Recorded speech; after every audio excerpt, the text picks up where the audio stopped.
like to begin our evening by introducing the CEO of Intelligence Squared US, Mr. Robert Rosenkranz.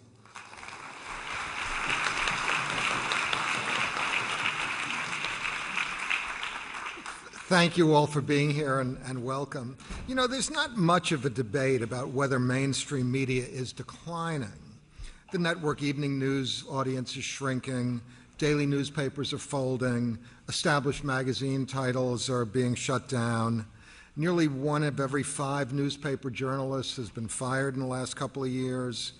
Increasingly, people get their news from the internet and from cable channels. In the past 2 years, the number of people in the U.S. going online for news has jumped 19%. Advertisers are moving to Google and to other non-traditional sources. But there is a very interesting debate about whether these developments leave us better off or worse off. Now, no one seriously questions that a free press is an essential national value, and a free press does not come cheap. The major networks and leading newspapers have traditionally spent heavily on the news. They support foreign news bureaus, investigative reporting, in-depth news analysis, fact-checking, and other quality controls. So why might we say good riddance? Perhaps it's because mainstream media did exercise extraordinary power to shape the national agenda and our perception of events. Might we be better off getting our news from an unfiltered internet to which all bloggers and news aggregators have equal access? Should we not encourage a diversity of voices competing to provide information and analysis? Can a network of bloggers tell us more about events on the ground than a reporter in a hotel bar in Baghdad or Cairo? Or could we conceivably enjoy the best of both worlds as mainstream media reinvents itself to thrive in a digital age? Well, these are interesting questions. I think we're going to have a lot of fun hearing them debated tonight, and it's my pleasure to turn the evening back to John Donvan.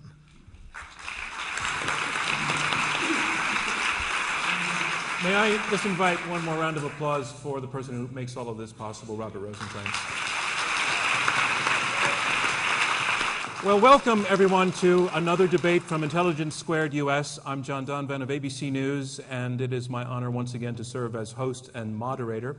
As the 6 debaters you see sharing the stage with me here at the Skirball Center for the Performing Arts at New York University, 2 teams, 3 against 3, will be debating this motion, good riddance to the mainstream media. And I know that we have a hall full of journalists here, a topic that is close to many of our hearts, if not many of our throats. But it is an important topic for debate, and that's what this is. It is a debate, a contest. There will be winners and losers tonight, and you, the audience, will be our judges. By the time the debate ends, you will have voted twice, once before the debate and once again after the debate on whether you side with or against the motion. You pick the winners. So let's move on to our preliminary vote. And if you again look to the keypads on the left of your seats, that will be your little voting machine. Press number 1 if you agree with the motion, good riddance to the mainstream media. Press number 2 if you disagree with the motion. And press number 3 if you are undecided. And if you make a mistake, just correct the mistake, and the system will only record your last vote.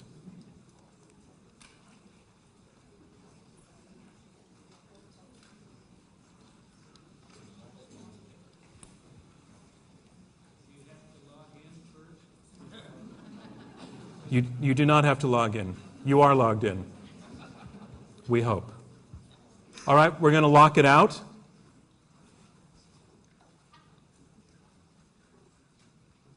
So let's get to the debate. Our topic is good riddance to the mainstream media, and this is a contest in which we hope to hear a clash of ideas and logic and wit and perhaps humor as each team tries to change your minds and tries to persuade you to their point of view. And speaking first for the motion, good riddance to the mainstream media, I'd like to introduce Michael Wolff, who in a way has one of the most mainstream of all media positions as a columnist for Vanity Fair, but he also for some time has had a position on the other side of the technological divide, having been involved in many internet startups, including Newser.com, which, Michael, you say has as one of its goals to kill newspapers. Is that correct? Well, also to make me rich. Make you rich. Ladies and gentlemen, is that working out? Oh, yes, of course. Michael Wolff, always. ladies and gentlemen.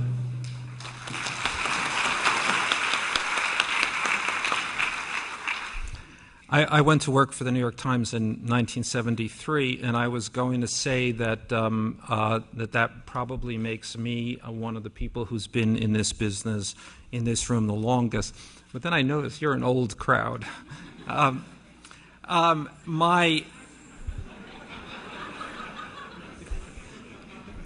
My mother went to work as a daily reporter in 1942. My father began as an ad man in 1946 after the war.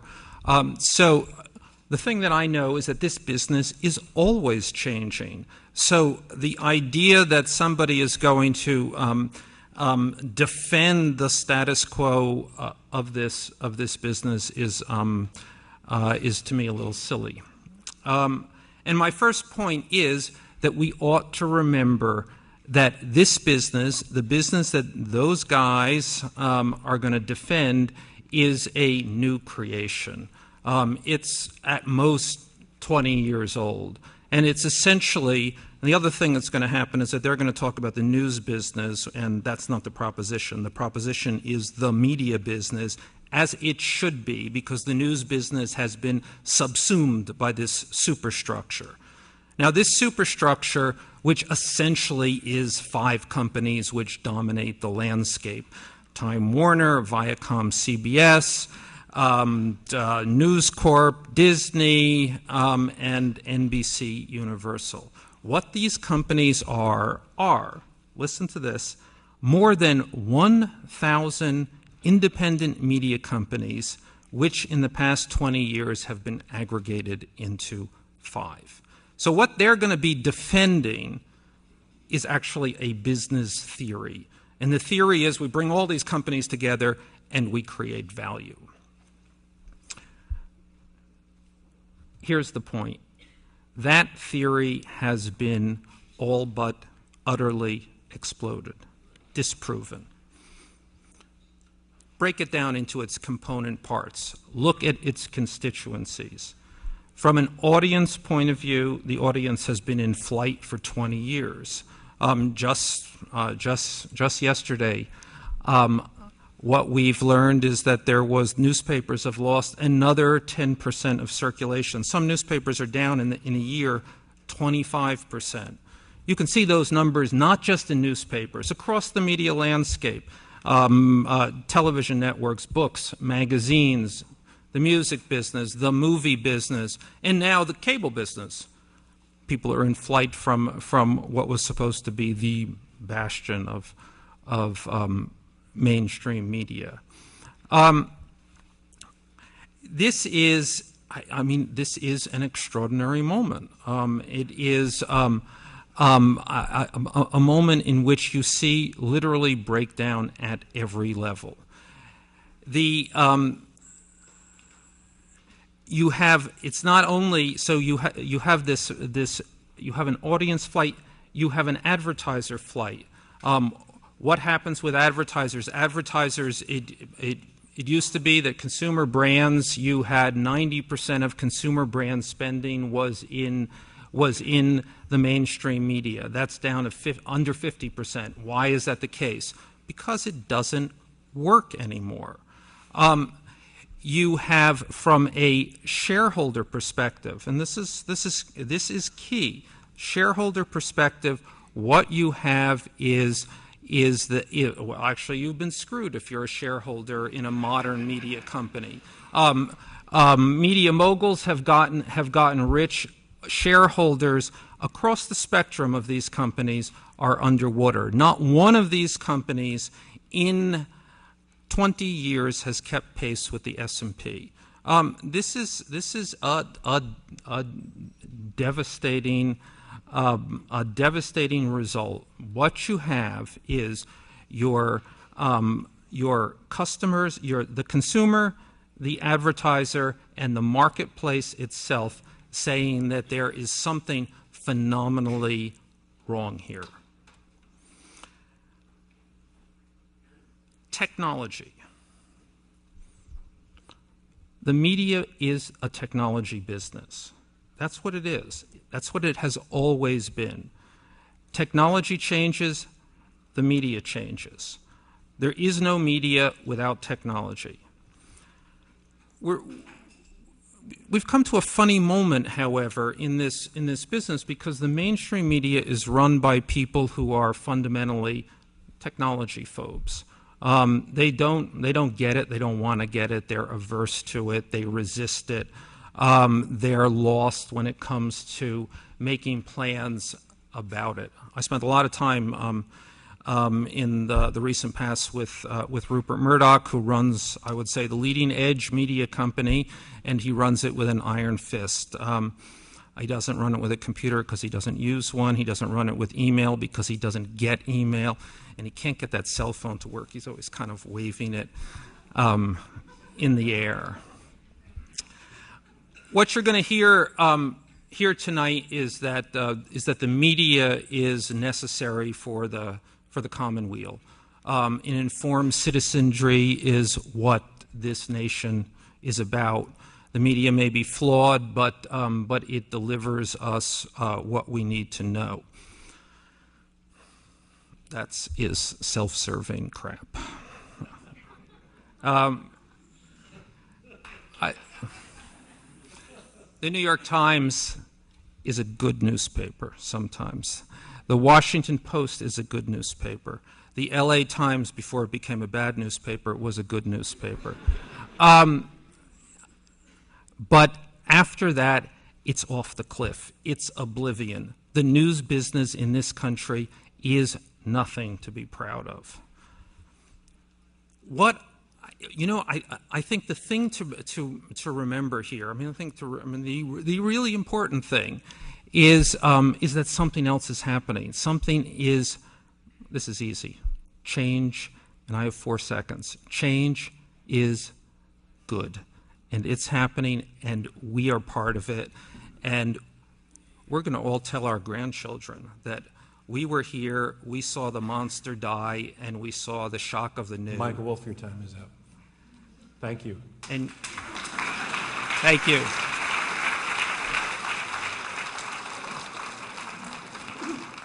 I want to point out, I did not give you the structure of the evening. We're doing 3 rounds. Round 1 we're in now is opening statements. Round 2, the debaters will go head-to-head, and round 3 will have brief closing statements. This is round 1, opening statements by each debater in turn. They are 7 minutes each.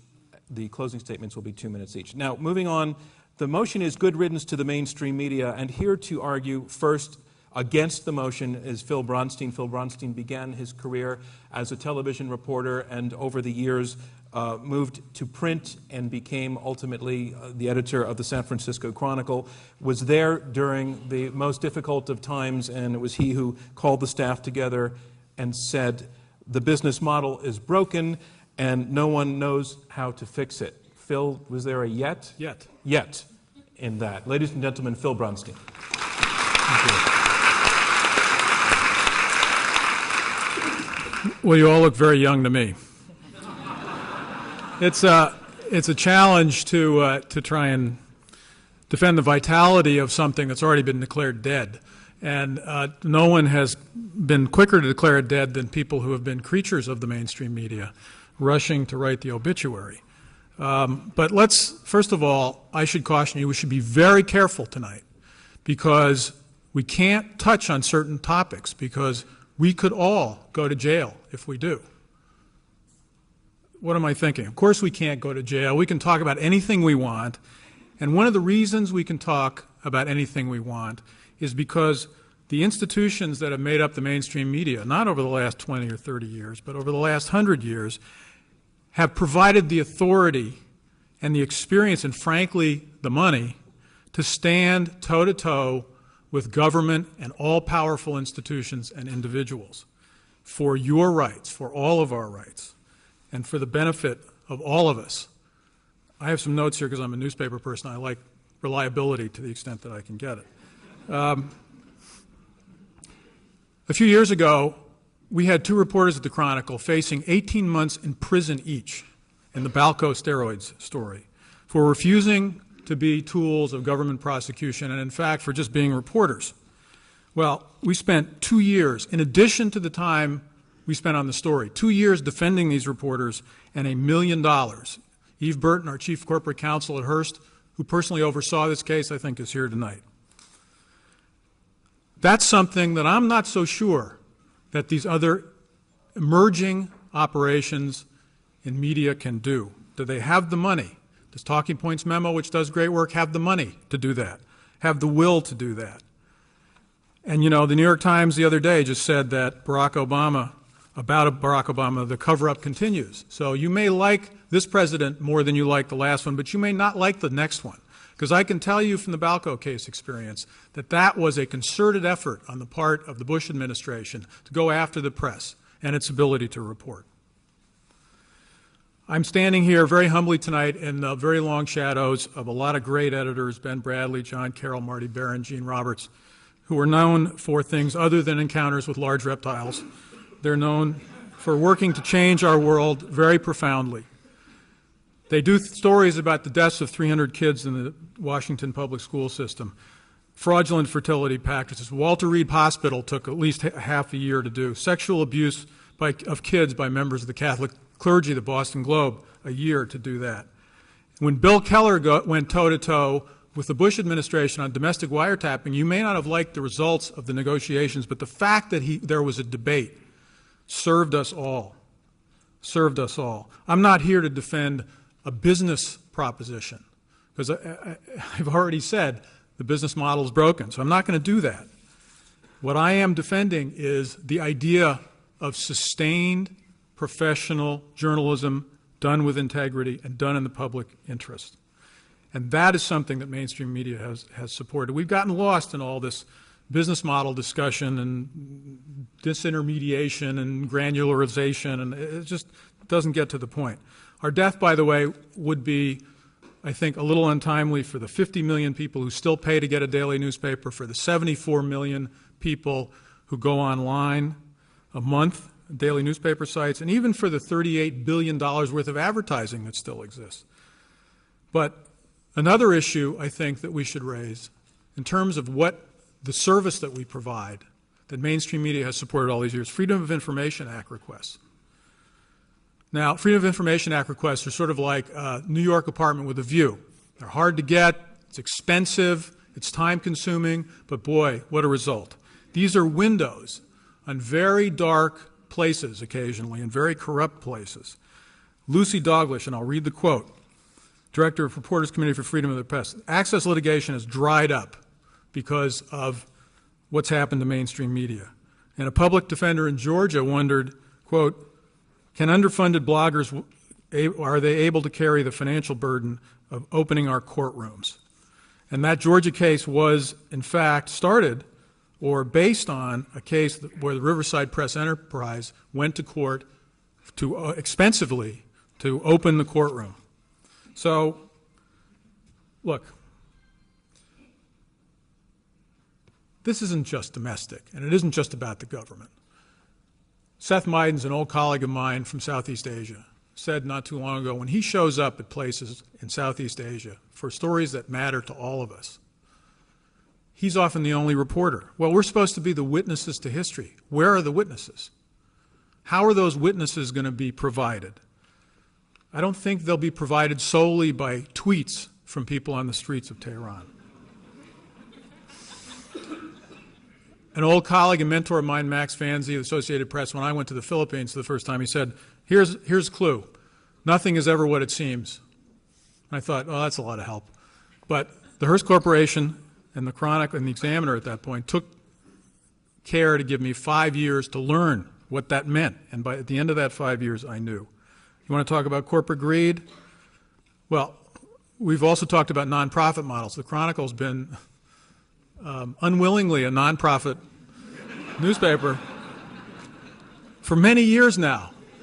But despite that fact, because of a commitment to the kinds of things that I'm talking about that are so important to us, the Chronicle remains in business. So from the New York Times taking on Boss Tweed in the 1870s to a young William Randolph Hearst supporting blue-collar workers, the public has been very well served by the mainstream media. And at a minimum, we can't afford to let it go and kiss it off because it's entirely unclear what other form of journalism, support for that journalism, is going to be successful.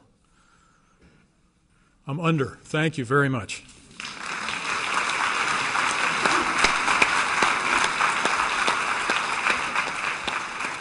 Thank you, Phil Bronstein. Our motion is good riddance to the mainstream media.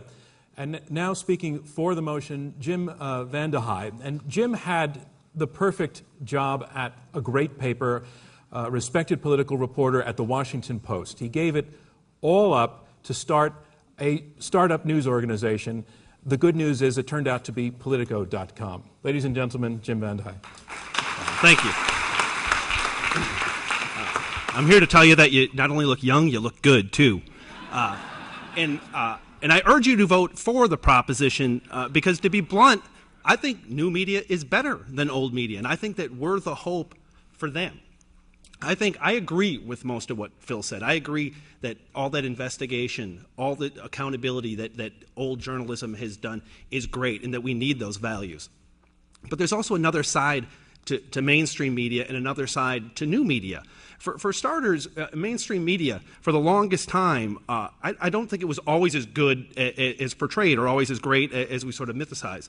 And for the longest time, it was basically run by old white men who are left of center, who are deciding how all of us view the news. The only diversity was how much hair they had left or whether they drank gin or scotch. And what new media has done is it's injected a ton of vitality and a ton of competition into the media. And it's also created, it gives you ideological, racial, and gender diversity that we never had before. And it gives all of us news junkies, everyone in this room obviously cares a lot about news. It gives us a whole new menu of information to choose from. I also think, my background is I worked at the Wall Street Journal and the Washington Post, and then we started Politico 3 years ago. So I think I've seen both sides of it. And I can tell you there's probably a lot of businessmen and women in the audience because this is New York. And I think your stomach would be turned if you went into some newspapers to see like how they're run because they had profits that were so high for so long, and almost like not-for-profit mentality took on, and there became distance between the institutions that were covering the news and the readers. And I think that it led to a real disconnect between what institutions were producing and what readers wanted. And I saw this all the time when I was at those institutions. And when I was there 3 years ago at the Washington Post, and I include myself in that, I saw online, I saw the web as a nuisance. I wanted to write front page stories for a newspaper, despite the fact that I could look at the web metrics and see that I was getting 10 or 20 times as many people reading my story online, and that's where people wanted the news. And I think that creates a culture that I don't think works for the modern news consumer. And what new media has done is it's ripped down that wall between the institution and the reader, and it's opened up. I think it's made it more transparent, and it's allowed you, the reader, to participate more in what we're doing, and even some of you to participate in the journalism that we're doing. I also want to clear up some of the myths about new media, because I think all the things that Phil said are really important, and I think you always have to remember that new media is in its infancy and that it's going to grow and it's going to mature. And you're going to hear stuff tonight about how there's a demise of serious journalism, that, you know, that if you look online, if you look at new media, it's just not as serious and substantive. I've been in Washington for 15 years, and I would say that the coverage of the healthcare debate has been the most substantive, the deepest coverage, the most accountable coverage that I've seen of a domestic policy issue in some time. And the best of it is coming not from the mainstream media, but from outside of the mainstream media. Whether it's Jonathan Cohn from the New Republic, or Ezra Klein, who's doing his stuff sort of deep down in WashingtonPost.com, whether it's Politico, where we have 3 or 4 reporters just doing the policy element. We have investigative reporters doing the accountability element. Huffington Post often has their reporters dispatched to this issue, dedicates a lot of its homepage to this issue. You have ProPublica, a not-for-profit organization run by Paul Steiger, who I used to work with at the Wall Street Journal, and the Center for Public Integrity, doing some accountability reporting and making that available to readers throughout the country.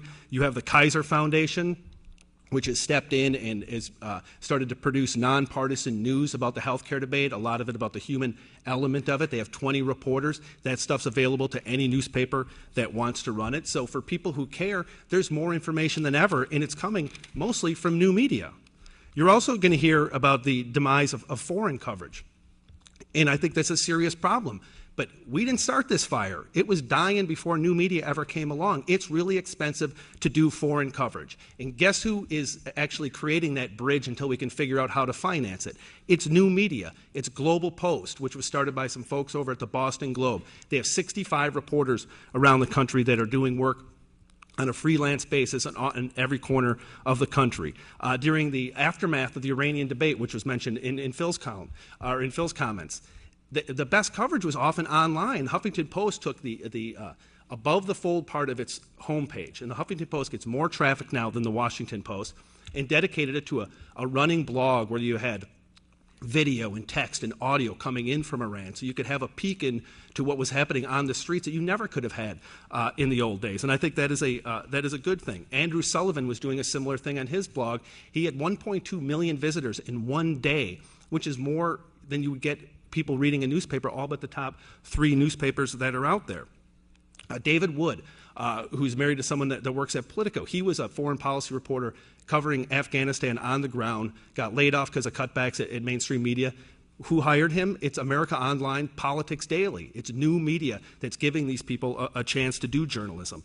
And I do believe that as new media matures, we're going to take over that social responsibility of funding the expensive to do journalism, like accountability and like foreign policy reporting, because you can't cover anything if you're not in business. And I think that it's new media that's going to crack the code on the business models that actually work. You're also going to hear from that side on the demise of accountability and investigative reporting. I think new media is leading the charge, and they're leading it by keeping all the mainstream media reporters employed. A lot of the best people in the business, Bill Hamilton was Bob Woodward's editor at the Washington Post, one of the best editors in Washington.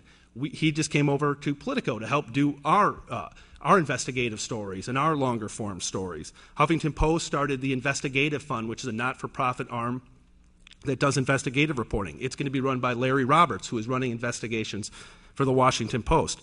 ProPublica, which I mentioned a little bit earlier, has 33 reporters, including Jeff Gerth from the New York Times, and many other people that have been doing investigative reporting for a long time. Mentioned Talking Points memo, and Phil was saying, well, can they make money? Is there an ability for them to finance the type of journalism that takes on government? Well, I think so. They just got another round of funding. They're doubling the size of their staff. They're starting a Washington bureau, and they're predicting that they can get to a path to profitability. And I believe that because Politico's done it. In year 3, with 120 employees doing that type of journalism, we're profitable, and I think it proves that this works. So I urge all of you to vote for the resolution, because new media has given journalism the tools, the tricks, the metabolism, and the journalists to succeed. Thank you.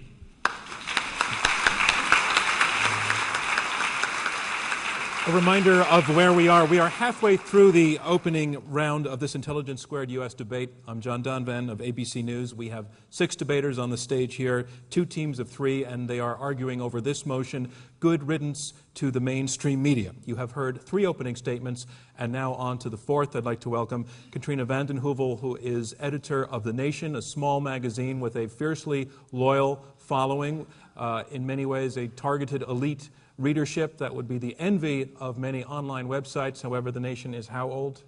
144, and I feel it every day. Ladies and gentlemen, ladies and gentlemen, so you look Katrina really vanden young. Heuvel. You not only look young, good, you look fabulous. Okay. I never imagined that as editor and publisher of The Nation, I'd be standing here against the resolution, good riddance to the mainstream media. For 144 years, The Nation has challenged the limits, exposed the flaws of what we call the MSM. Let me quote an old media guy, Antonio Gramsci. We are witnesses to the old media order dying, but a new one is not yet born. And Jim Vandehei can talk about all of those examples, but ProPublica, for example, is very keen and explicit about partnering with what might be called legacy old media publications to get the big bang they want for their stories. The New York Times, the Washington Post.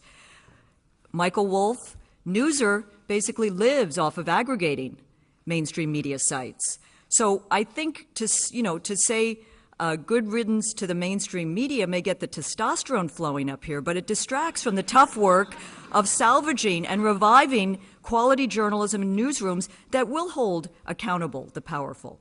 But I'm ready to separate my frustration with the many weaknesses of the mainstream media from a recognition of the valuable role it plays. And I would, suggest to anyone to go back and look not just 20 years ago, but at the last 2 years of the Pulitzer Prizes or the Hillman Media Award, which I am on, and look at who's winning awards to reform, correct, shame, expose, and it's still largely the mainstream media. I'm not going to speak in ways I was going to about my frustration with the mainstream media. You can imagine it, from the run-up to last year's financial meltdown and most centrally the Iraq War. So many mainstream media outlets have operated as stenographers to power, not as tough, hard-headed reporters. And this is a real problem. But this is not about throwing out the baby with the bathwater. It's not defending the indefensible. It is about talking about, yes, the capacity of institutions for the health of our democracy. And for someone to say, oh, it's just the commonweal and you're going to hear about people who want to protect the health of our democracy, I consider quality independent reporting a public good. And for all the frustration the mainstream media has caused us, we can't live without it until we have some idea of what's going to replace it. And I would argue right now, nobody has a clear idea. The fact is that nobody but institutions like the New York Times, the Washington Post, the Wall Street Journal, excluding the nutty editorial pages, and a small group of regional papers do most of the reporting in this country that the rest of us depend on to try to hold power accountable. And yeah, there are mistakes, but it's the hardworking reporter, whether in Congress, the federal bureaucracy. You talked about Ezra Klein, Jim.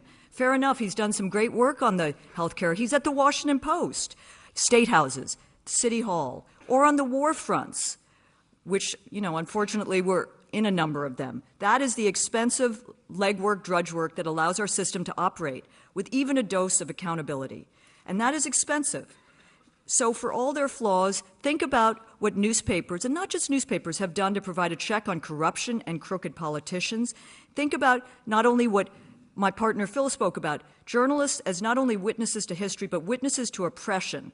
Journalistic enterprises keeping people safe, the most vulnerable, from torture, oppression, injustice. People do awful things to each other, but it's worse in places where everybody is kept in the dark. Twitter isn't going to feed that right now. It is building their other sources, Global Post, one of the better for-profit models. But the capacity is not there yet.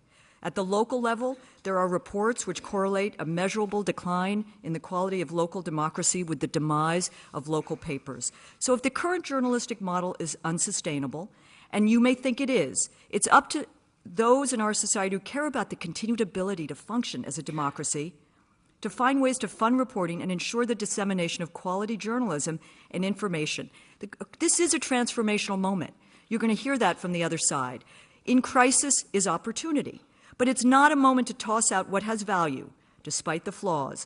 There is a journalistic ecosystem emerging out there, but it is still very fragile. And to make the divide between old and new media into something, I would argue, artificially inflated by the other side, is to pit against each other what should be evolving together for the benefit of our country. So the fundamental problem remains. Without powerful media institutions to take on the powerful on behalf of the rest of us, we become more vulnerable as a society to those who would use their influence for private gain. Damn the public consequences.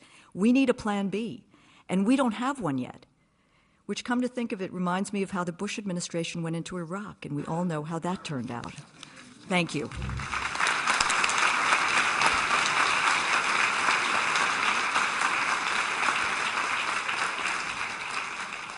Our next debater, who will be speaking for the motion, Good Riddance to the Mainstream Media, John Hockenberry, has been, I would say, an old colleague of mine who has dabbled in the mainstream media, working at both NBC and ABC, but his career has really been built around experimentation. I wager he is the only person in the hall who has written, produced, and acted in a one-man show off-Broadway. He's been breaking the rules a long time. He is currently the host of public radio morning news program The Takeaway. Ladies and gentlemen, John Hockenberry. Thank you. And thank you, Katrina. I would say that new media has a lot to learn from the nation, which most these days resembles a blog more than anything else in the mainstream media.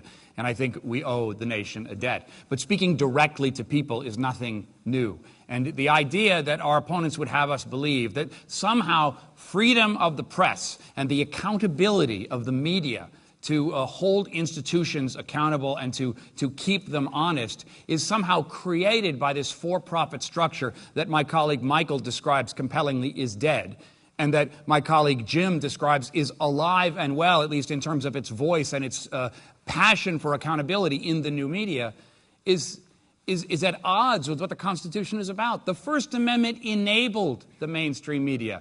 And what have they done with the custodianship of this authority and this sense of holding us all accountable in this democracy and in doing the quality reporting that we so value? What have they done? What are we defending here?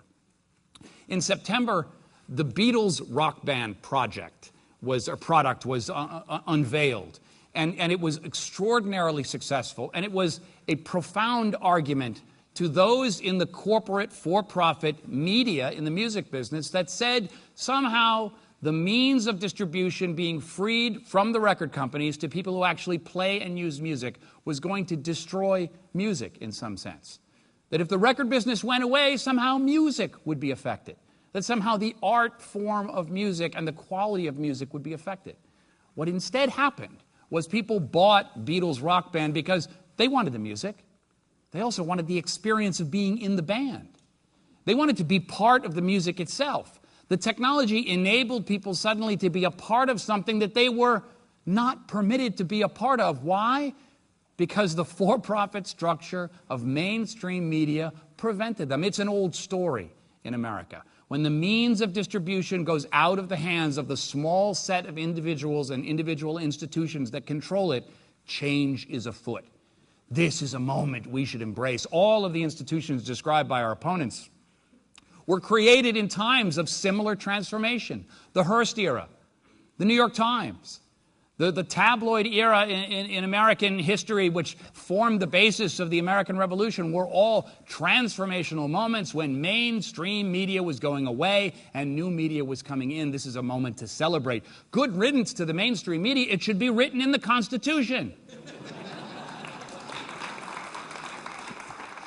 What are they trying to preserve here? John Donvad says that I dabbled in the mainstream media. No. I was handcuffed to the wall of the mainstream media, ladies and gentlemen. Are we preserving the office culture and mentality at a television network where the senior editor of a news program holds an office poll to bet on the ratings for next morning's program? That culture? The obsession with the ages of the audience, as many jokes have been made here tonight. This is something from the mainstream media, chasing eyeballs, commodifying eyeballs. That's the business at the height of the war in Iraq that Katrina suggests President Bush led us into. The #1 news broadcast reporting on that war was owned by a defense contractor. Is that what we're preserving here? Is there not a conflict of interest in that situation? Do we want to perpetuate that? Are we saying that the mainstream media, which has so humored these wonderful journalists who get paid not as much as the executives at the for-profit media, but we like to have them around because they hold the media accountable. They hold the government accountable. This is a disservice, #1, to the First Amendment. It's a disservice to journalism. My first job as a journalist was a volunteer. Now, I'm not saying that I would give up all of my income at this stage in my life, but the best journalists are people who don't do it for the money. We want to create institutions that are all about doing it for the money, and then we expect that the values of journalism and reporting are going to be maintained in that structure.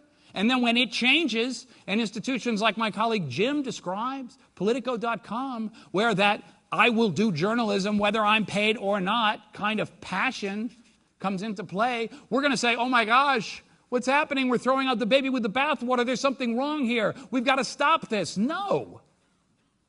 This is how it works. We do not look to the mainstream media to preserve the First Amendment. We look to the First Amendment to preserve the voices of the people on Twitter who are holding the people accountable, on Facebook, on social media, in blogs, who are creating media and publishing media on their own. When the means of distribution leaves the hands of the few, the many benefit. Now, are we to judge the success of this transformation by who's making money or not? Is that consistent with the values of we want to hold the government accountable? We want journalism to be the fifth estate. This is the mechanisms of democracy. If our gauge for the health of the media is whether some folks are making money, then we've given up at the beginning. We basically conceded the debate, and I won't concede the debate. Good riddance to the mainstream media. They had custodianship of this sense of authority for quite a while. And what did they bring us? 2 words. Balloon boy. I rest.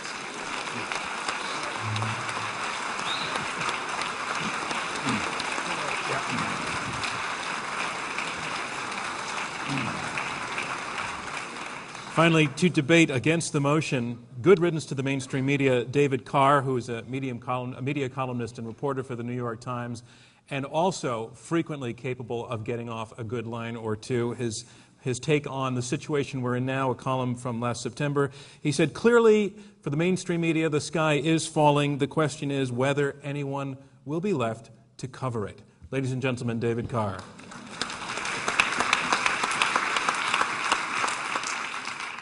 Thank you, John. Thank you, John Hockenberry. I've had time to sit there for a little bit and really do some study on the audience, and I want to co-sign young, good-looking, fabulous, and I'm thinking hot. It just came to me while I was looking. Do I mention that because I want you to vote against this proposition, which is a per se dumb idea. Why? Number one, I should mention it's how I get hamburgers for my family. So there is a small bit of self-interest.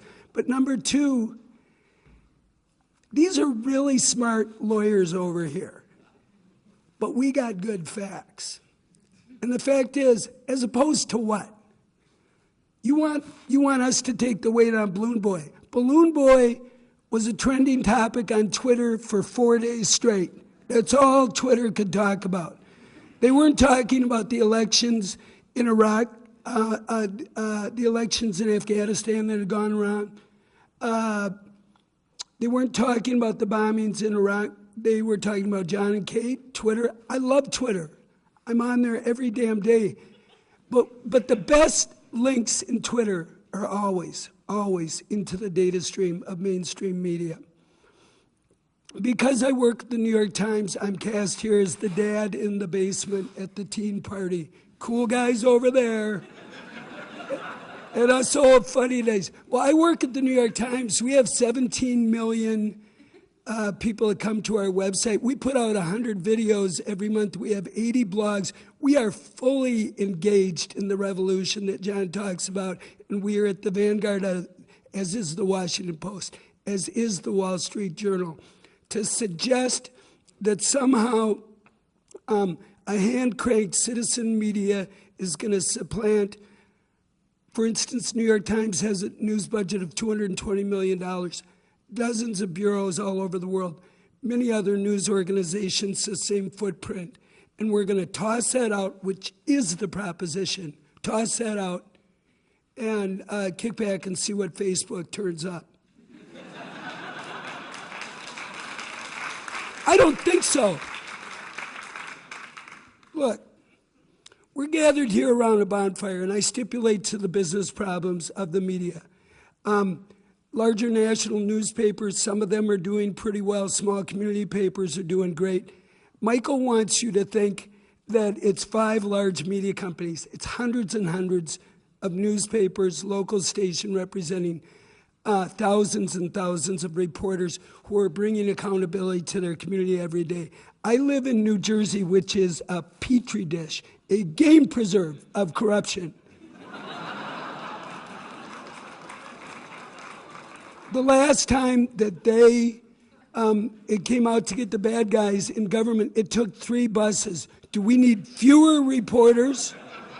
Do we need less accountability? The next time they're going to need a choo-choo train to pull them all away. There is a delight in dancing around the bonfire. There's a delight in grave dancing. I'm not a grave dancer. You shouldn't be either. You should vote against this proposition.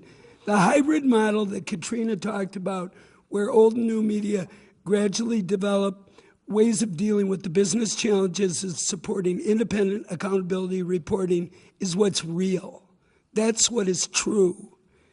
It feels great to throw out the babies and steer into the bathwater, so let's go ahead and throw out a few. Okay, there goes Glenn Beck. There goes Keith Olbermann. It felt great. They're gone. And it's true that newspapers and broadcasters have used their monopoly powers to make millions, but they funded reporting over and above what the culture ever had. Michael suggests the business is only 20 years old. Paper I work at has been around for 150 years. I think that part of the reason that people get riled up is it's easy to dwell on the barnacles, but what would you really know about Walter Reed? What would you really know about Katrina? What would you really know about 911? A million bloggers type in 1 billion posts. I don't think could get you to the place you need to be as a citizen to make informed decisions. I consume new media. I believe in new media. I love Politico. It's a great brand build-out. But unless you got a millionaire that's going to absorb a lot of losses to get things going, the shop I work for occasionally makes money. None of those guys can say that, okay? The model that they're selling you has not demonstrated a business efficacy. And so when Jim himself describes it as an industry that's in its infancy, are we to take the old and throw it away and grab a nascent industry that's done a world of good, but in very small numbers? Global Post, which has been brought up, they're paying reporters hundreds of dollars who are there because legacy media assets put them out there, train them out there. All of these new media enterprises, many of them are staffed with legacy assets from old media, and once those assets peter out, they're going to have to figure out a way to make money. I get it. I'm here from the New York Times, and I've received my orders from the dark overlords of the mainstream media. They put a chip in it. I got to tell you, it hurts a little bit. And they also told me, if you fail tonight, do not come back to headquarters. So keep that in mind. Look, it's fun to build a bonfire. It's not much fun to figure out what you're going to replace it. All the plucky citizens in the world, all the networked intelligence that you can come up with are not going to give us what we need, which is real-time data as citizens on a variety of platforms from a variety of voices to make an informed choice every time we step out that door. Vote against this proposal.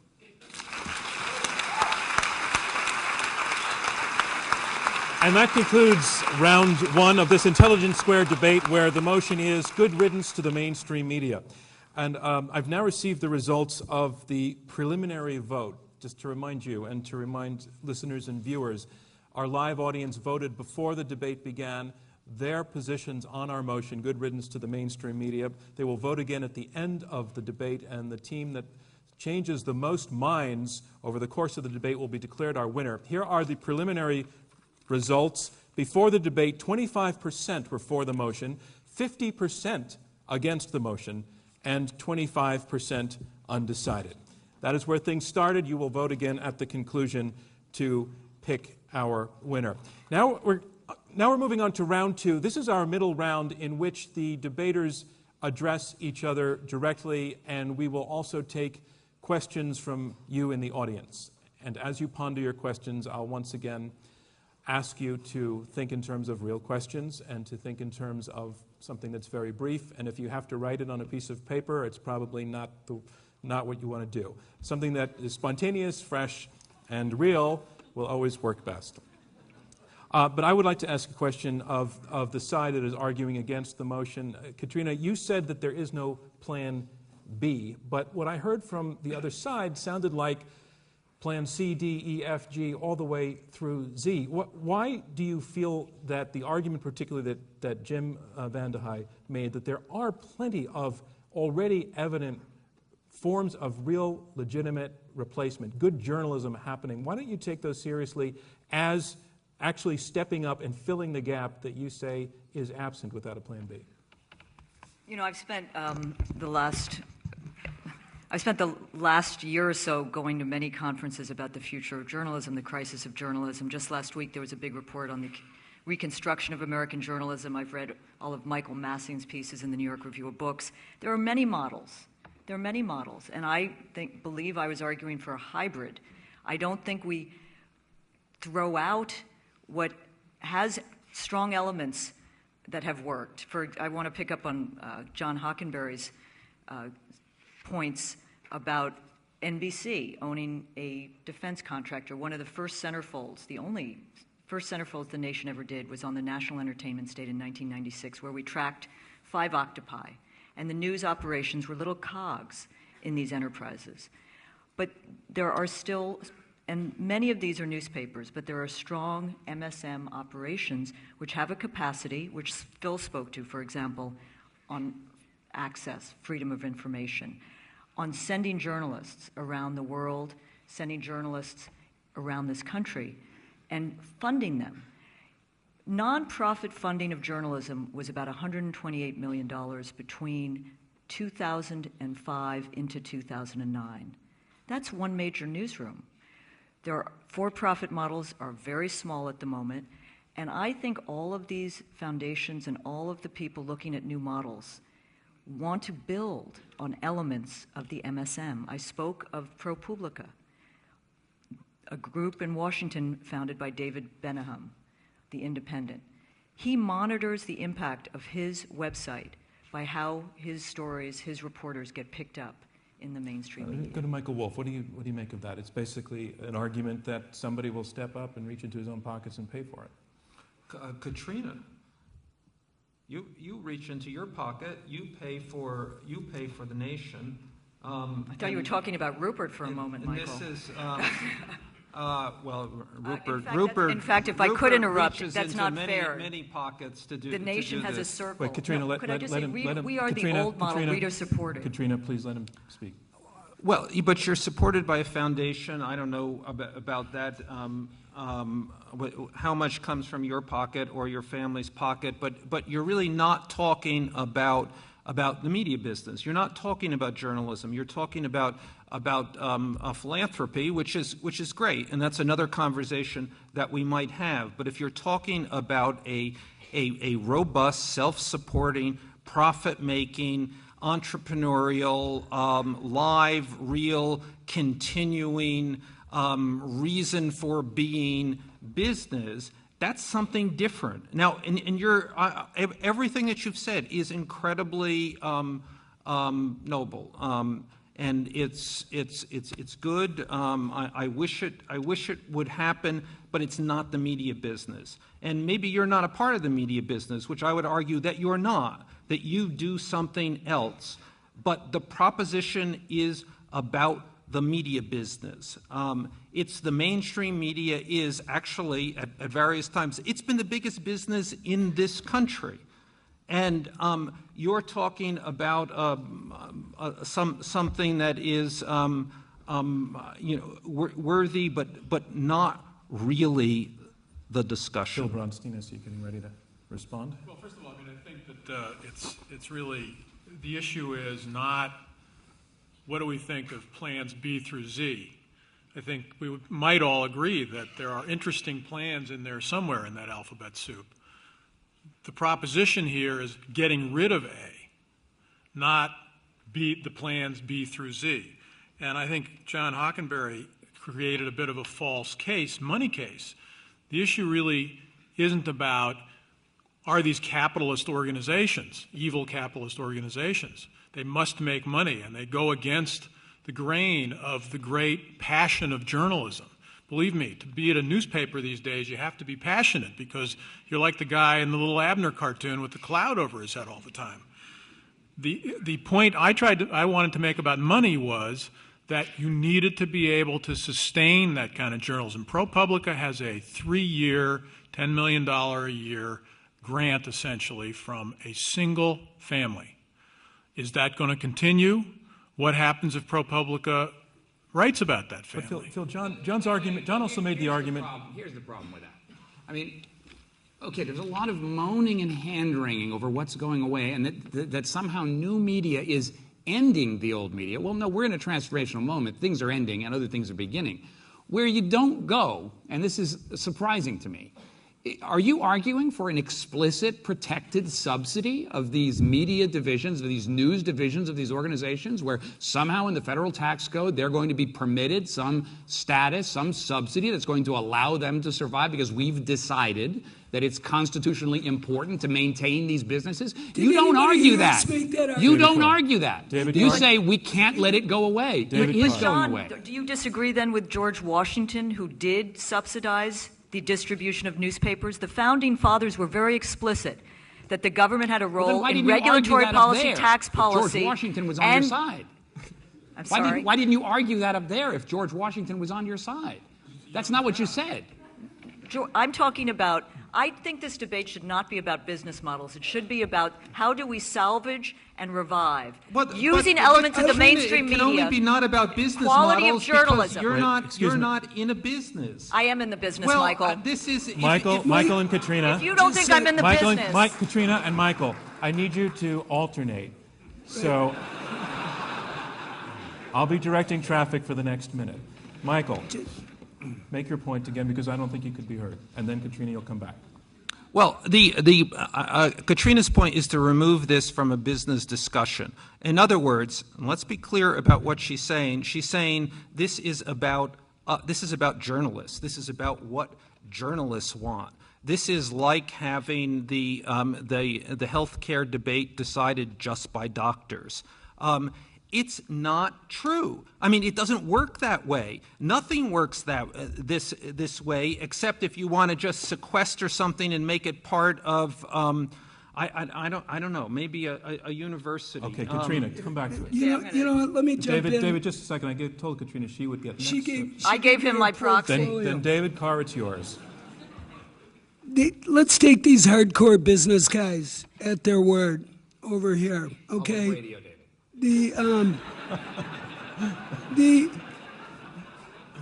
Let's just think about what they're doing. Katrina is apparently guilty of running a magazine that doesn't make money. Newser is an interesting model which involves either annotation or theft of other material, depending on which. Or abbreviation of David Carr's stories, which are vastly too long. Who's the last person who read a full David Carr? Good one. If Back any to of you, you, David Carr. If any of you ever read Michael and Vanity Fair? Whoa! Every word is shiny diamond. Anyways, these guys are saying your business is over. We're the new crowd. Their models are completely and totally untested. With the exception of John, public radio has been an amazing model. It's produced an enormous amount of journalism, but it's not a for-profit model. If our models Michael, let's bring in your teammate, Can new Jim media Van fact check mainstream media for a second? Because there are profitable models. Politico in its third year, 120 employees. What about the money that went in? David, profitable, doing serious, nonpartisan journalism.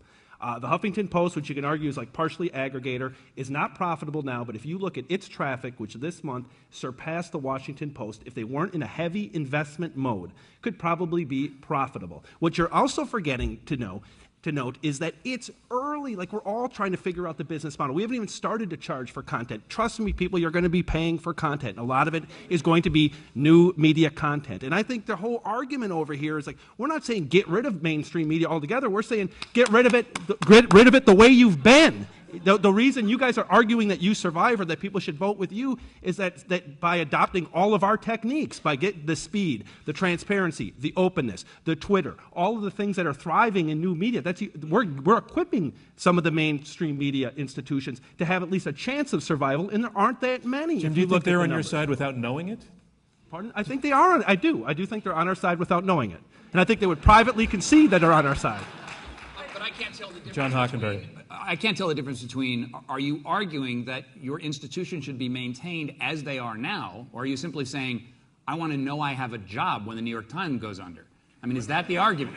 Because the latter one I'm not interested in. The former one I am interested in. Of course, there are things about the New York Times, and there are qualities of the mainstream media that we want preserved. They aren't the core of those businesses, and the strategy for making those businesses profitable is not to do more of that. As we've amply demonstrated, they do less of that now. We do want some of the qualities preserved, and that is why we are against good riddance to the mainstream. Good riddance is not Luckily, they are. They have been preserved. There's a lot of new media institutions that have the same values of fairness, of same values of accountability, and thank God for it. And that's where the growth is. That's where the innovation in the industry is coming from new media. The innovation about business models, of the type of journalism, about the ways that we can use technology to make journalism a lot more accessible to all of you, to give all of you guys input into journalism. And I think it's a much better thing. Like, I hate the pessimism that I see in the mainstream media about what's happening. This is a great time. It's a great time if you want to be a journalist. It's a great time if you're a news consumer, because there's more information than you could have ever asked for, and a lot of it is coming from where? From us, not from them. Let me just say, No, John, let me just get to the other side. Phil Bronstein, please. Well, I hate the pessimism, too. But John Hockenberry, made a very eloquent case about the First Amendment a few minutes ago, and he and I were together earlier today, and I mentioned the Balco case, or the problems that came up in the Balco case with the government, and he said, well, at least we have the First Amendment, or we have the First Amendment, something to that effect. And the reality is the First Amendment did not help us when Alberto Gonzales was the Attorney General. The First Amendment did not help us as that administration, the previous administration, went circuit court by federal circuit court to take away the rights of reporters to maintain the confidentiality of their sources and do their job. The First Amendment didn't mean anything in that circumstance. And so we're all great believers in the First Amendment, I would assume, but it really required years of hard work, years of struggle, and millions of dollars for newspapers, whether it's the San Francisco Chronicle or the New York Times or the Washington Post or the Riverside Press Enterprise, to make sure that the government was held accountable to the notion of the First Amendment, that there was a First Amendment and that there would be people fighting for it. So I think that was a false sort of argument to make about the First Amendment. I think the argument is very different. You want to come back on that? Sadly, you used the worst case for endorsing the mainstream media. The war was endorsed by the mainstream media in the United States. The war in Iraq was the worst moment of the mainstream media in the United States, similar to the Alberto Gonzales period. These were aspects of the Bush administration that were not questioned by the mainstream media. It was only much later that the media stepped in and questioned those points. And indeed, the mainstream media apologized for its endorsement of both the war and some of the tactics of the Bush administration long after the fact. The idea that you were on the front lines, being accountable to the government run amok under the Bush administration, is just completely at odds with the facts. So to maintain mainstream media, you would like us to be perfect? No, I'm not saying that. I'm just saying you're using the wrong period of time to win a trophy for. You're saying we have flaws. We agree we have flaws. No. What would you know about the conduct of the war in Afghanistan right now? You as citizens, you as a broadcaster, absent mainstream reporting, who has boots on the ground? But David, what is absolutely Twitter going to tell you about what's going on in Afghanistan? Michael Wolff. But David, I think the better question is don't we feel that we don't know what's going on in Afghanistan? This war has been going on for Jesus Christ, and suddenly we wake up and we find, oh my God, we're losing the war. Where has the New York Times been? The New York Times has not told me we're losing the war. Jesus Christ, David, that is the worst excuse. It's Afghanistan where we are dying. Afghanistan, we have had people there doing rigorous reporting. That Oh yeah, really rigorous. Michael, Jesus, I can't believe I'm going to appalling. defend the New York Times, but let me do that on this case because I do think the reporting around the corruption of the Karzai government and the runoff contributed in some measure to a public waking up and the fact that a majority of Americans now oppose this war. And if I could, in between the Iraq war and Afghanistan, or at a certain point around Iraq, how would we have learned about the torture sites, the black sites, rendition, Abu Ghraib? Yeah, those were the strong elements of Katrina, reporting in the mainstream. Yeah, there are stories here, but this is actually. One of the things I do this a lot. I go around the country and I talk about the end of newspapers, and one of the things that people invariably comes up. Let's see if it comes up here. Is the Boston Globe and its investigation of abuses in the Catholic Church, and everybody goes, well, what would happen with that? And I thought about this for a long time, and I thought, well, and then I thought, well, where was the Boston Globe for the 30 years this was going on? And this is one of those things. Yes, we know, but we know too late. Nobody should get an award here. This is not what you shouldn't say. Oh, we're pretty proud of our coverage in Iraq and Afghanistan. My God, it's a dollar late, whatever that expression is. That's your view of the Boston Globe coverage of pederasty in the Catholic Church. Is that it was useless because it was late? Well, for God's sake, yes. You can't always defend yourself like this. You can't Michael, say, are you serious? You're was... saying yes, that it's not better late than never? No, I'm saying you did your job poorly. We did our jobs poorly. But That's a job that should have... No, you can't do that. You can't say, oh, yes, well, we came in finally. We got it in the end. We gave it 30 years. It took us to get it. But I think their argument is that nobody else did ever until they came in. Wait. No! You're missing the point.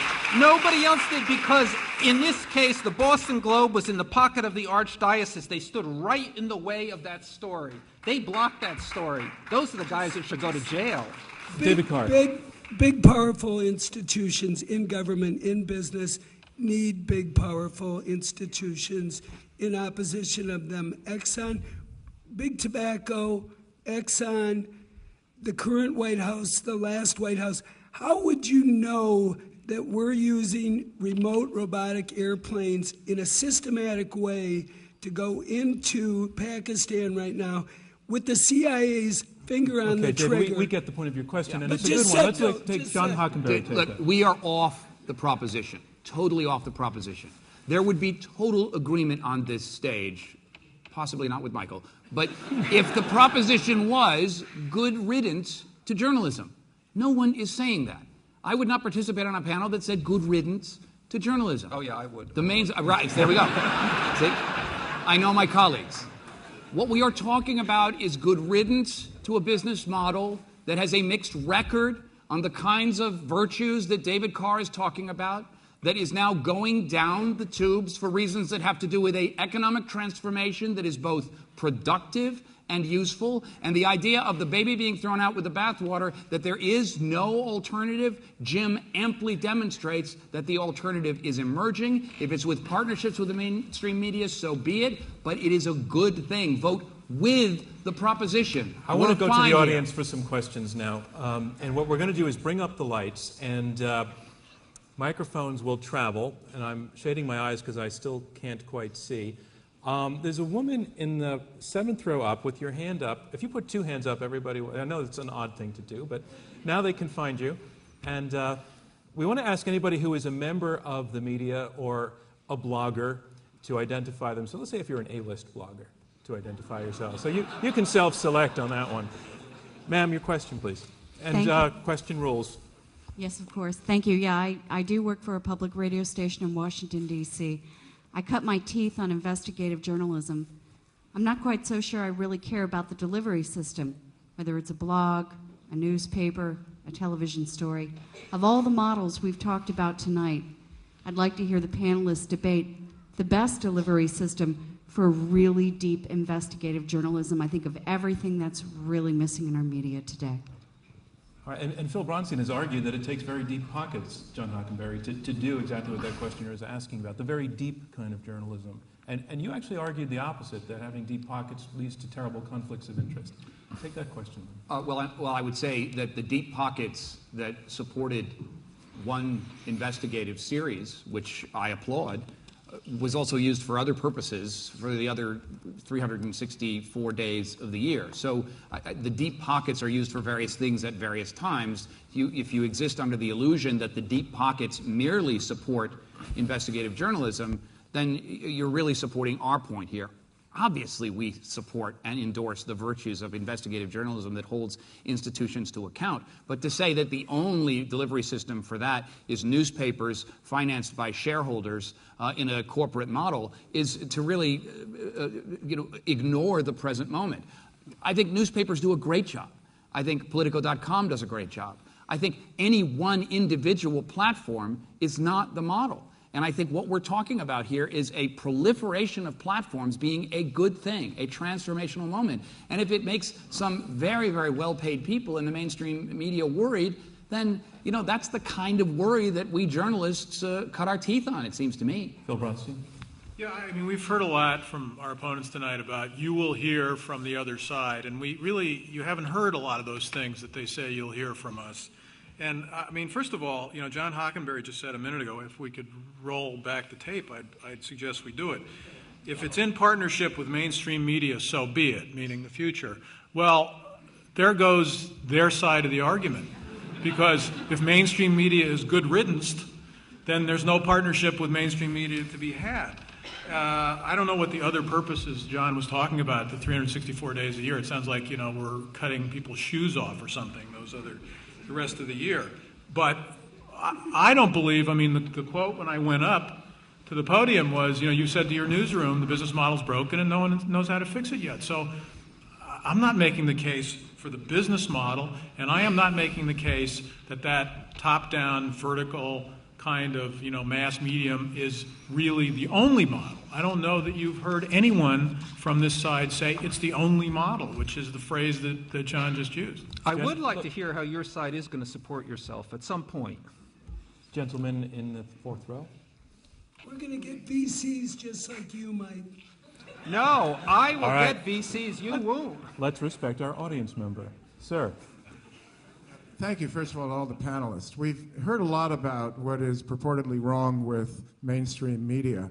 I'd like to hear a little bit about what might be wrong with new media, and also some comment on the recent calls from the regulators on regulating new media, bloggers and so forth disclosing what they receive from corporations, and how the new media, this nascent institution, if you will, might evolve, and what we need to watch out for, if anything. That was a question. Yes. Katrina, would you like to take it? Sorry. Part of the problem that goes on the web, and there's so many wonderful examples of brand build-out on the web. The Huffington Post, I've never covered anything like it in my media career, watched something explode like that. Jim's ability to take reporters who had worked elsewhere and just start breaking stories right away. It's just been breathtaking to watch as a media reporter. That's the exception, not the rule. Out on the web, people assemble into verticals of self-interest. They often speak only to each other. They become an echo chamber of half-truths, sometimes outright lies, without any real data points coming in. And so you end up with this sort of a mass of people talking to each other. No one has read anything. No one knows anything. They're talking about something that someone else read, and we end up in a meta world. The people that I follow on Twitter always include a link to what they're talking about. The blogs that I follow, and Politico is a great example of this, live in the ecosystem of blogs, so you have transparency to what they're talking and why they're talking about. You can look into the database, but there isn't a lot of it going on. As these guys have said themselves, it's a very nascent state, and the mainstream media and the blogosphere, we've adopted the tools of the insurgency in terms of presentation, going to the web, Our Afghanistan reporting is video, is maps of where the drugs lords are, blogs in real time of what's going on. At the same time, you have new media adopting standards, reporting approaches, starting to beef up. I think the two are coming together. Jim Van Hay, sounds like, again, you're agreeing. Well, we keep hearing about you were just talking a little bit about the echo chamber and about there's just noise and people are amplifying positions that they already have, and there's a lot of misinformation out there. But who's doing the fact checking? Some of the best fact checking is being done by new media. Factcheck.org, which I think is the name of the arm of the St. Petersburg Times, which won a Pulitzer Prize for its fact checking. That online, that new media component made the old media relevant. Who's been fact-checking? Who's quickest to fact-check the death panels and all the other nonsense that we've had in different debates in recent months? It's websites like ours. It's the Huffington Post. It's various bloggers who are checking this stuff in real time, and they're setting the record straight. And I think that's a fabulous advance. Is there a bigger burden on you as the reader right now than there was 10 years ago when 5 people at the 3 big networks and the 2 big newspapers told you how to view world events? Yes. But I think there's so much more information for you now to consume, thanks to new media, that you're a much more educated consumer of news, and you can make probably a better decision based on the facts. All right. There was a second part to that question about regulation of the new media, and I'm sure you're against it. So I'm going to move on. I'm against regulation, and I'm against any government funding for journalism. Gentlemen, I think it needs to be attached to a robust business model. Jacket, tie, eyeglasses, and 2 hands up. You can't use the 2 hands up trick everywhere. Oh, I'm sorry. I actually was going to the gentleman behind you, and I'll come back to you, ma'am. Can you stand, please? Yeah, as a consumer, I think one of the values that I see in mainstream media is comprehension of coverage, where you can go to a source and really understand what's going on in the world. And I worry that socially, how does new media, if that goes away and there's not funding for that breadth of coverage, what's the social impact of that if we all move to new media, certain verticals where people just choose to read what they want to read and they're not exposed to all these other things? John Hockenberry, why don't you take that? Well, again, I think what is the argument there? Do we preserve an institution, and do we choose which newspapers are worthy of having this subsidy to maintain their position? And then are we to call them independent? Are we to say that because now they are supported by the government or supported by some sort of tax on, say, televisions or internet service providers, that revenue now flowing to those institutions makes them secure and independent in some sense that's going to make the journalism better? No, I think what you've done there is create a jobs program for some great journalists, and let's hope they stick around. But if they leave, there's absolutely no guarantee that the virtues that you talk about that are associated with the brand of those institutions is going to remain. The only John, thing... Do you agree with the premise of the question that the new media tends toward people seeking out views that they know they already agree with? But I think the mainstream media is at least as guilty of that as anything in the blog sphere. I mean, it is the Fox News network, I believe, that created a theme park out of a conspiracy of liberals taking over the world. And so I think that model has worked for newspapers as well as it's worked for blogs. It's certainly nothing that was invented by the Huffington Post. I'm thinking of a news story in the Las Vegas Sun, which was a 6-month project by a paper which wasn't that well funded, but part of the mainstream media, may have been a chain. And it was a journalist who covered what unaccountable officials had not covered, what the labor unions had averted their eyes to. And she uncovered accidental deaths of about 30 workers. And what she did with her reporting over a sustained period of time, and I think it would have been difficult to do, though I'm all for many platforms, and I'm for hybrid, but people aren't reading sustained, comprehensive series on the web in a new media way. And what she did was save lives. And why couldn't the web very quickly adapt to that sort of model? Well, I think that in a different instance, I mean, again, a sustained series over the course of a year by Nina Bernstein of the New York Times, she not only had her newspaper behind her in filing FOIAs, which lawyers didn't have funding to do. This was on immigration detention. So I think she had the support of the funding, which is difficult in these untested models of new media. even ProPublica, as I said earlier, wants to get its stories in what you would consider the mainstream media, high-quality investigative journalism that exposes wrongs, corrects, and reforms. I think the new media, and I don't want to sound retro because I think we want a hybrid, we want a healthy journalism, but I think it's tougher to do those kinds of things now on the web. People are doing Politico, they're doing quick takes, they're doing quick stories, but it's rare to find people who are reading long investigative series. Okay, the questioner I asked to wait before. It doesn't have the impact in some way, I'm sorry, because of the institutional authority, historically, which may change and is changing slowly, but not yet, of a New York Times taking on a scandal and pushing for reform, which in my view is what public interest watchdog accountability journalism is about. Ma'am, your question. Yeah, I'm the general counsel of the Hearst Corporation, and 20 minutes ago the Houston Chronicle sued the governor of Texas for failing to turn over a clemency report, which a source told us contained information that the person they killed today was innocent. My question to you all is, how many lawsuits are you aware of that, let's call it new media, has brought on behalf of the public interest for important information? Jim, down the right.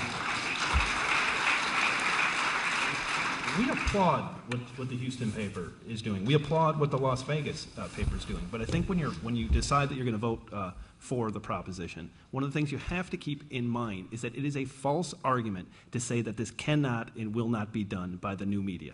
You were talking about how you recall this Las Vegas series. I recall Talking Points Memo doing a series of pieces on the firings of U.S. attorneys under Bush, and was relentless in doing it, and did a great job of using the technology that new media has created to be able to get more documents, get more information, and over time build up a story that forced other people to reckon with and got attention and made a difference. And I think increasingly, and using a lot of the information that's coming in from files in your offices at the Chronicle as well, where you clip newspapers from other sources, and you use that as part of your research to develop stories. Right, but I wouldn't then want to go kill those other sources. David Carr. David Carr. Right now in Chicago, there's something called the Innocent Project, which is one of these hybrids of student journalists and coached, and they've gotten nearly a dozen people wrongly convicted off of death row and helped the governor change a policy. This week, new case, prosecutors sensing an opportunity, doesn't address the issue of whether the person they brought forth is guilty or innocent. He says, I want your notes. I want your emails. I want all of your reporting materials to prove whether you got a better grade or not if you got this guy off. Again and again, you need large, powerful institutions, barnacles attached, to take on large, powerful government forces. Michael There's Wolff. no way around it. Michael. Just briefly, and I think it's worth pointing out, and this is something that people up here are loath to say, and people don't like to say in a among a polite group here. And I like the people at the Hearst Company. But you put out terrible newspapers, and you've put out terrible newspapers for at least half a century. So the question is, should we fight to preserve Hearst newspapers? And I love the people at Hearst, and you put out some good magazines, et cetera, et cetera. But I don't think anyone wants to make the case for Hearst newspapers or for any of the chain newspapers. Do you feel, ma'am, that your question was answered? I'm sorry, repeat. I was looking for a numeric answer to the question. How many lawsuits have you brought in the public interest as part of original reporting rather than the barnacle pieces that you use? I'm not criticizing it, but just curious as to whether or not you put any energy into that. Look, we stipulate that new media does not have the track record that the New York Times or the Houston Chronicle has, because it is new media. And indeed, if the metric is what have you done for me over the last century, then new media will lose. But what we are talking about is what have you done for me lately? And I think the question is that over time, mainstream media will have less ability to do what Katrina and David and Phil are talking about, and new media will have more capacity to do it, and the intent is absolutely there. And the panel has not demonstrated that, for some reason, new media has no interest in the kinds of things you're talking about. Take Katrina's scene for just one moment. She's describing how a woman reporter worked for 6 months on a story that saved lives, and that's getting more difficult now. I mean, imagine at a small local paper in New Jersey, a reporter goes into an editor and says, I've been working for a month on this story, but it's so difficult. I wish I was working for the New York Times. It would be so much easier if I was working for an organization with the deep pockets to support me. What would that editor say? It would say, go back and do your story. That's how journalism works. The idea that this is tough is not an argument for them. The idea that it is tough is an argument for all the journalists who will continue to keep working regardless of whether the New York Times or the Washington Post go away tomorrow or not. Yeah, but that's not even what would happen if I can argue with people on my own side. If they went in, if that person in New Jersey went into it and said, I've been working on this for a month and it's really hard, what would the editor say? The editor would say, forget it. Okay, it's over, done with. Let's get on to something else. But there are interesting models. Again, I go back to this reconstruction of American journalism. This is how I spend my evenings when I'm not watching Monty Python. But there are 8 newspapers in Ohio have come together to continue the newsroom, the news reporting that state needs. In New Jersey and New York, there's a two-state collaboration so that you can continue some of the reporting. These are mainstream media organizations trying to navigate their way. I don't think your opponents are against that. Well, they're mainstream media. We're just saying that it doesn't. Let me go to another question. And I would just say, in respect of the new media, I was on the Hillman Media Awards a year before Josh Marshall got a Polk Award, and we gave it to him for the Attorneys General reporting he did. There are good models, but that doesn't mean you throw out the baby with the bathwater. Some, I don't know. Some people over there might. We have to have an anti-cliche rule. Yes. A lot of this conversation has been about capacity to provide good reporting, integrity around the reporting, accurate reporting. And I think everyone here would agree that there's a lot of respect for places like Huffington Post and Politico.com, that you all have the capacity or are at least thinking about developing the capacity to provide that quality control. I'm curious about what about all the other mechanisms on the internet that don't necessarily have the capacity nor are interested in developing the capacity to provide that quality control. So the Twitters, the Facebooks, the YouTubes where you log into something and they actually say, this is what's happening, but it's folks. I had an experience where I downloaded something from YouTube. I need you to cut short to the chase. So the question is, who has the capacity and who is going to be responsible for looking at quality control outside of the places we already know are interested in doing so? What you're really saying is that there are a lot of crazy people on the internet. Lots and lots of crazy people. Okay, and I think that's a fair point because, Jim, for example, it's not all Politico.com, and I think that's really her point, that they're not all playing by your rules, which you brought in with you from the mainstream media. Crazy people aren't a new invention. They've been around for a long time. Like people who tell lies have been around for a long time. People who think crap information is true has been around for a long time. And I think that what you're going to see, it does put more of a burden on you. And I'll keep coming back to this because there is so much information. You have to figure out what you trust.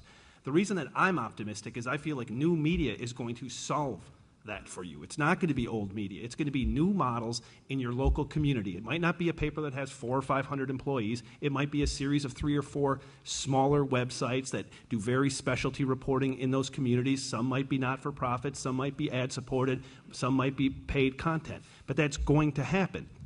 And it's happening now, and that's why I'm optimistic that together, like, we can figure this out. We are figuring this out, and there's a reason that mainstream media is losing readers. They lost touch with their readers. There's a reason. Look at the circulation numbers that just came out. Across the board, they lost 10%. Some newspapers lost a much higher percent in 6 months. They're just losing the readers because they didn't retool and they didn't start trying to get news to you the way that you want it. Maybe you want it on Twitter. Maybe you want it on Facebook. Maybe you want it in a newspaper. Maybe you want it online. It's companies like ours and I think companies in new media that are figuring that out, and are they going to be the ones that continue to provide that and continue to fact check for you? Excuse me. The pink jacket, ma'am, can you stand up, please? Yes, just to your point, You said that they're losing readership because consumers are looking for alternate ways of getting information. And I think part of the reason for that, and the question to the panel is, consumers are also looking for alternate opinions. And they're finding that the mainstream media, when 70% of reporters say that they are Democrats or registered Democrats, are only giving one view. And this creates a problem because people are looking for other means and other ways of getting information besides the mainstream media. Phil Bronstein. And that also goes to John Hockenberry's point that just by the nature of the internet, the people working in it to the degrees that is journalism are a far more diverse group than you'll see in any newsroom you and I have ever worked in. Well, I think it was Jim who made that point, and I read on the plane here a story, I think it was Michael's story maybe, about Politico. And it was the founders of Politico walking towards the camera, and they, while young, so there was a diversity there, they were all white males as far as I could tell. Maybe I'm wrong about that. So I don't know how much diversity there is. I do know, I mean, I can tell you from personal experience. I mean, I did a blog post on SFGate, which is the Chronicle site, talking about how nicely the press was treating President Obama. And that post got widely circulated. I found out I had all sorts of friends I didn't know. But, you know, that is not a story that's been scarce. In fact, I've read them in the last week.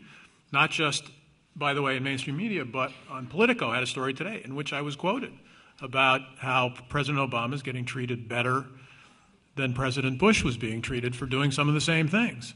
So I don't think that that's an opinion that has been left out of mainstream media. I do realize there's a minimum perception issue about, you know, the political bent of mainstream media. No question.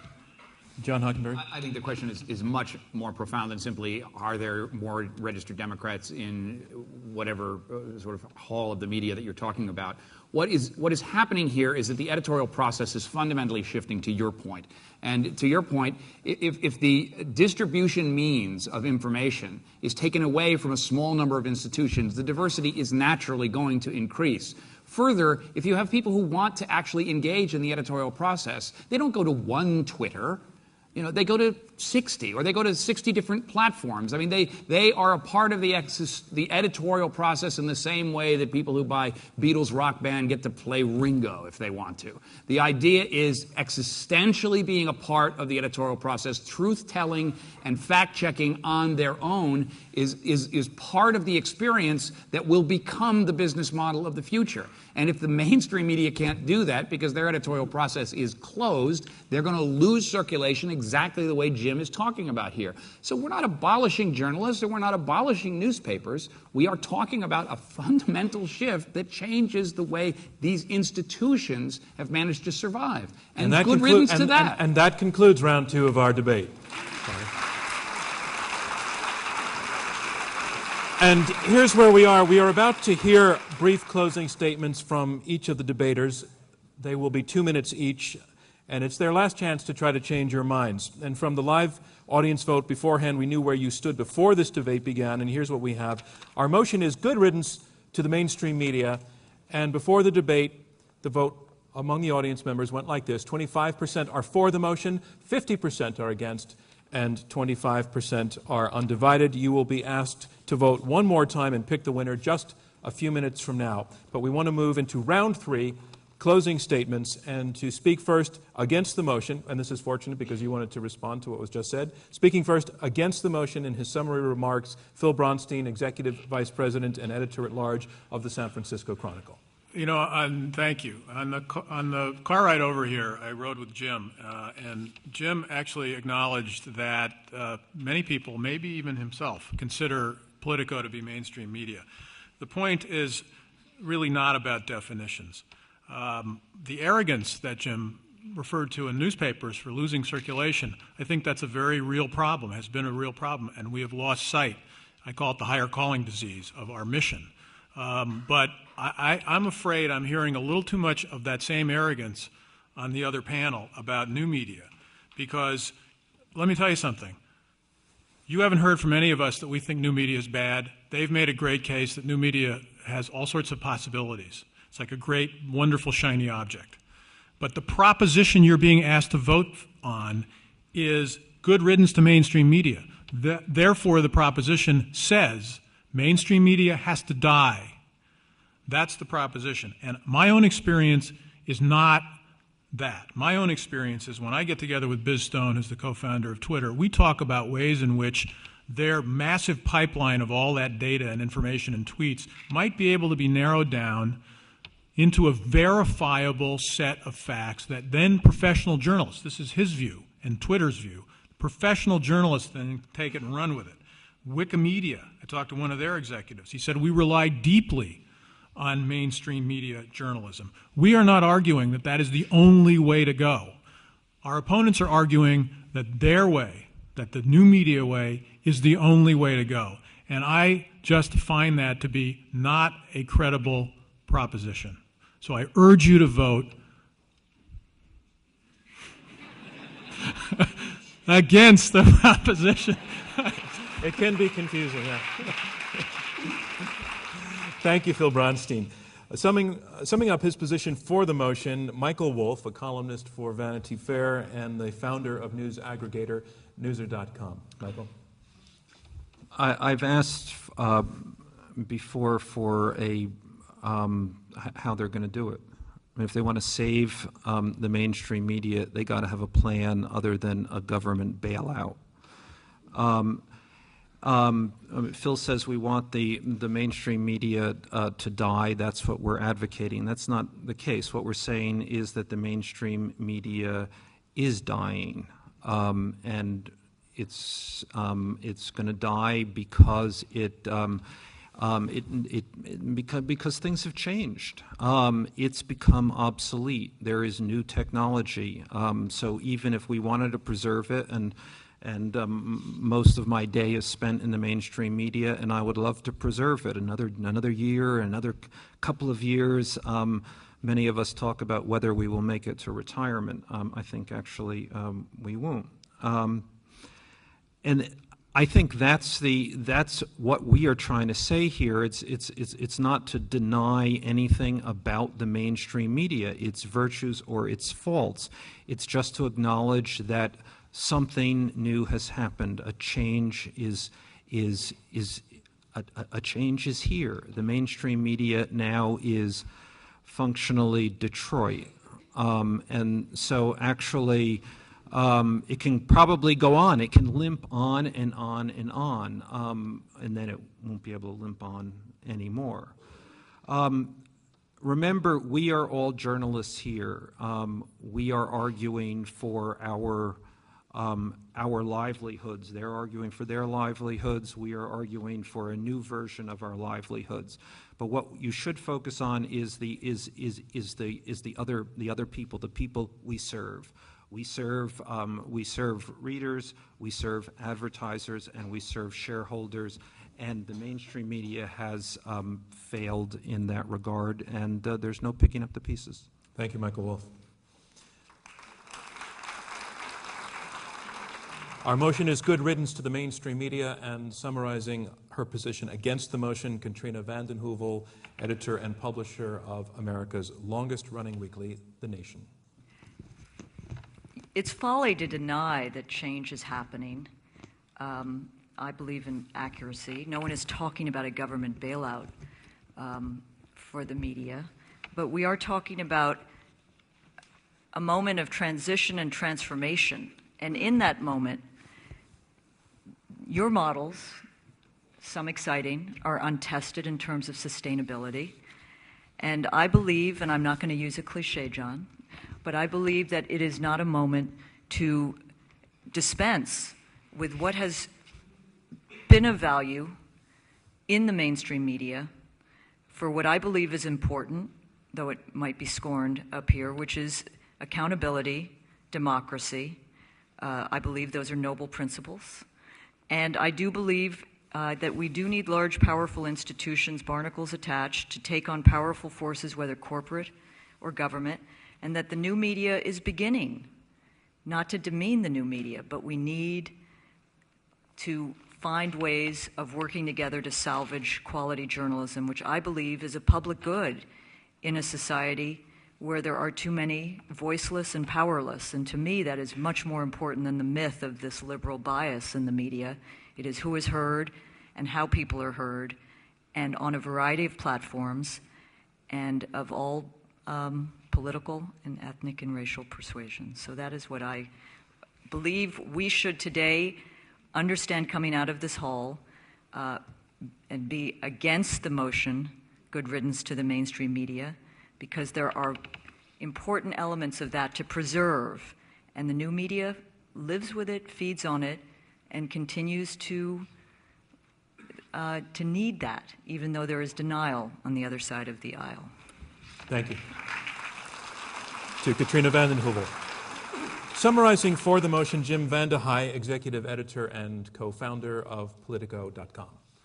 I obviously urge you to vote for the proposition, and I think when you're about to vote, you should think about their argument, because I think they're making a pretty powerful argument for us. What they want you to believe is that the mainstream media is something that it's not. They use words like hybrid or advancement or transformation. They're basically trying to argue that they are new media, and they're not. The culture's different. The metabolism's different. I think it's emphatically clear that not only is new media superior, I think it's our only hope for saving timely, serious, revelatory, and profitable news. So I say good riddance to the slow, detached, monolithic mainstream media, which we've had for the past 20 years. And I say that new media, we should respect the things that these guys have talked about. We do respect the values of fairness and accuracy. But I also think that all of us in this room should embrace the diversity, the transparency, the timeliness, and the innovative spirit that you see in new media. That's where the optimism is. That's where the ideas are. That's where, for us news junkies, that's where salvation is.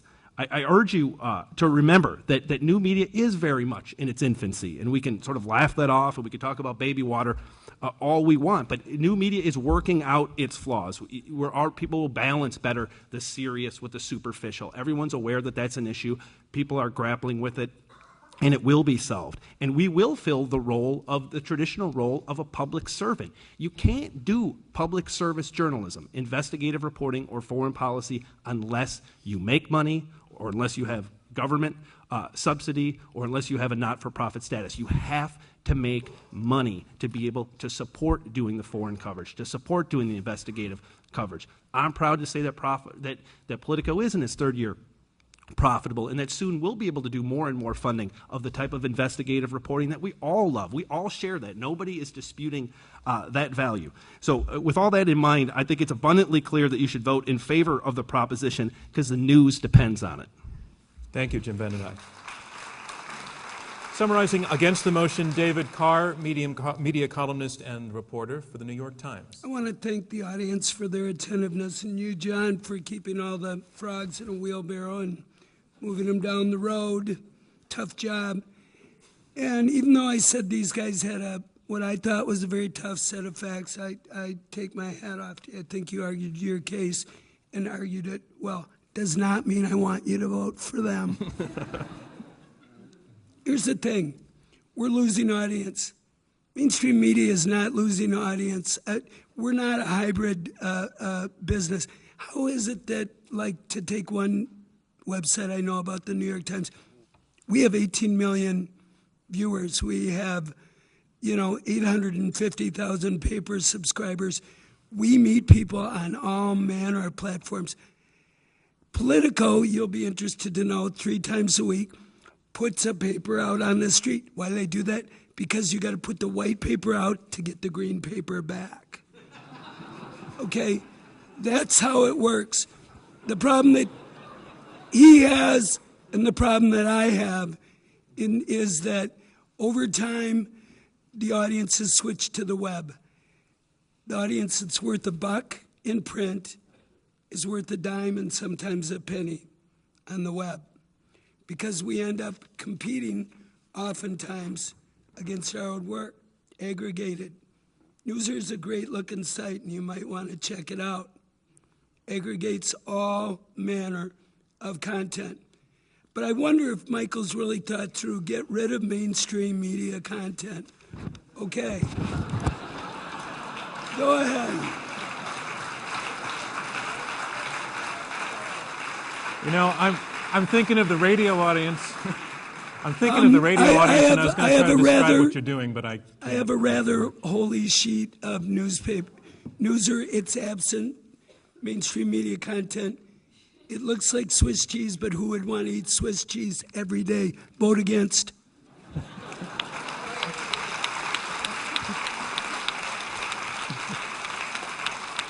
Thank you, David Carr. And finally, summarizing for the motion, John Hockenberry, co-host of the public radio morning news program, The Takeaway.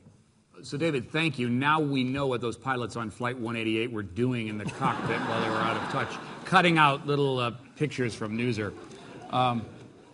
I indeed am honored to be here with my colleagues, and it's great working once again with John Donvan. They have argued the point well. They have made a lot of points that remind us perhaps nostalgically of the journalism that we all love and that we all want preserved up here. But you must vote against them and for the proposition for the following reasons. They've not demonstrated that there is a way to stop the changes that are afoot. In fact, they've agreed that the changes are taking place. There's no way to stop them. They have not demonstrated how journalism is in fact going away under our model. And they have not demonstrated that the current institutions they call the mainstream media are the only means for delivering quality journalism. What do they say? It sounds sometimes they're saying, we are going away, don't hate us. That's pathetic and sad, but it's not relevant. It sounds like they're saying, we are being abolished, don't let them. Well, that's simply untrue. They're not being abolished. And in fact, they would argue that we should be abolished or that the new media should be regulated so as to prevent their content from being used in new media and having access to readers. Finally, sometimes it seems like they are saying, we deserve to be protected, but they don't say how. And because they don't, you must vote against them. They haven't given us a practical reason why the mainstream media either should not go away or can be prevented from going away. Finally, my brilliant colleague David Carr would have you believe that the New York Times started on this island with Pulitzer Prize-winning journalists who said, we got to start this paper to confront the government, and that's not what happened. They started selling, they sold a lot, they made a lot, and the core values of the New York Times arose out of their success. The moment is past. Vote for the proposition.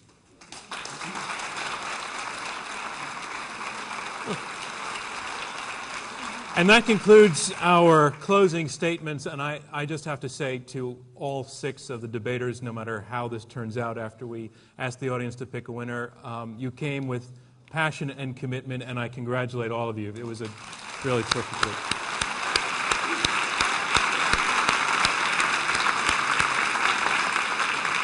And now it is time to pick the winner. We are going to ask you again to decide which side you agree with, and from that we will determine which side has argued best. We are asking you now to go to the keypad at each seat that will register your vote, and we will get this readout almost instantaneously. Remember, push number 1 if you are for the motion, good riddance to the mainstream media. Push number 2 if you are against.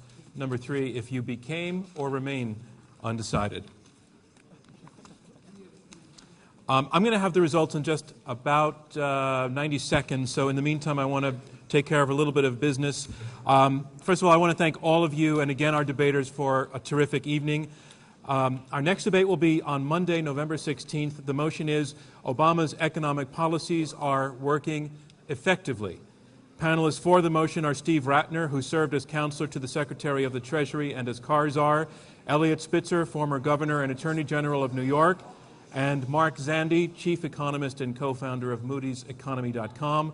Against the motion, we'll have James Galbraith, economics professor at the LBJ School of Public Affairs at the University of Texas, economist Robert Kuttner, who is the co-founder and co-editor of the American Prospect, and the 72nd Secretary of the U.S. Treasury, Paul O'Neill.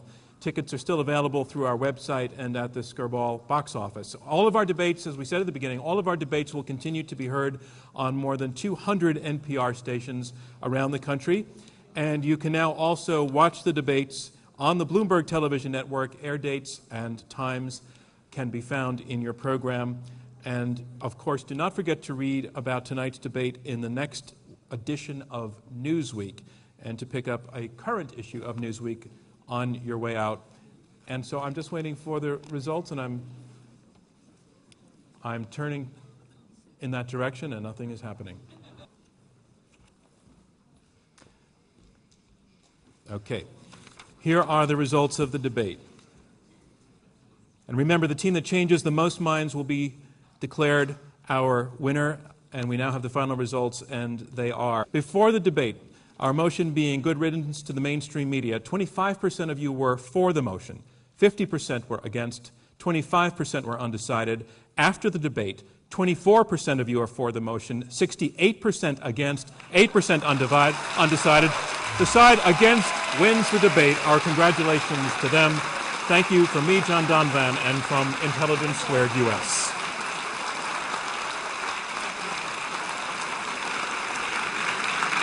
Congratulations.